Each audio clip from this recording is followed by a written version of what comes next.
Tar Heels are headed to a national championship. What's up, everybody? I'm Collazo, along with sports editor Pat James. What's up? We are in the NRG Center after UNC's 83-66 victory over Syracuse in the semifinal round. And UNC is going to be facing Villanova Monday night for a national championship. But before we get into that, Pat, what did we see from the team tonight against Syracuse? How were they able to knock off the 10-seeded Orange team? I mean, I think the first thing that really sticks out about this game is, UNC really struggling from the three-point line to start the game. It wasn't until, about midway through the second half when Marcus Page made his three-pointer that they finally made a shot from beyond the arc. But, early on, UNC really capitalized on their guys down low. They finished tonight with a 50-32 edge on points in the paint.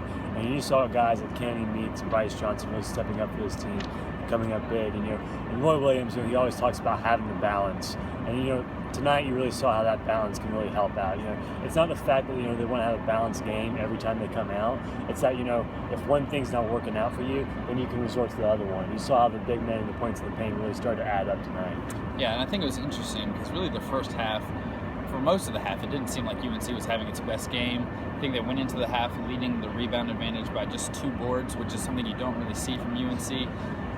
They hadn't made a three-pointer, like you said, and they're still up by 10 points. So it's just that interior game that we've seen from them this entire year that allows them to be so dominant while really not making any threes. You're not getting the rebound advantage that you'd like to see. Is it that dominant from UNC's inside man?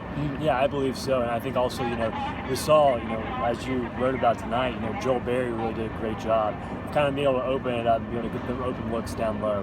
That wasn't there so much in the beginning of the game, but, that's what allowed them really to kind of capitalize and take a big lead later on. Yeah, it's kind of funny. Joel Berry he entered this game second among UNC scorers behind Bryce Johnson, and he leads the team in three-point percentage. But he had 8 points. He was one of just, I think he was the fifth best scorer tonight, and he really didn't shoot any threes at all.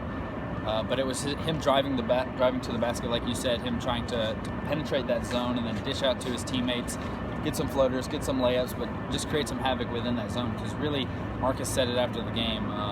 Talked about how really for the first 10 minutes they were kind of just passing the ball around outside of the zone, weren't really getting into anything that they wanted to offensively. So Joel seemingly took it upon himself kind of in the middle of that first half, and I feel like that really sparked this team as well as some of the defense that we saw. Yeah, and what really kept that team afloat, during that kind of opening stretch when they kind of seemed a little bit out of it. You really couldn't tell for sure, and nobody really said so afterward. But, you could tell that there might have been a little bit of nerves there. They weren't really executing the way they have been so far during this postseason. But, the guy who really, kind of took it upon himself kind of early on to be able to kind of keep this team in the game was Kenny Meeks. He started, I believe, 3 for 3 from the field. I think it was even 4 for 4. Yeah, I think it might have been. And he was really, providing some extra spark, for them. Especially there, he was getting involved in the offensive boards. And I was talking to Sean May after the game tonight. And he said really the big thing he looks at when he looks at Kennedy is he looks how active he is. Whether that not really being, his total point production, but, is he getting on offensive boards? Is he going after loose balls and stuff? And I think tonight, you really saw it. And this was probably the most active we've seen Kennedy all year. Yeah, I think I definitely agree with that. He's looked really good over the past few games. Marcus said that the whole season, even throughout his struggles, when people criticized him, asked for him to be taken out of the starting lineup, they really kind of just stuck to him and been that supporting role and said, hey, we believe in you, we have confidence in you, we know we're going to need you at some point.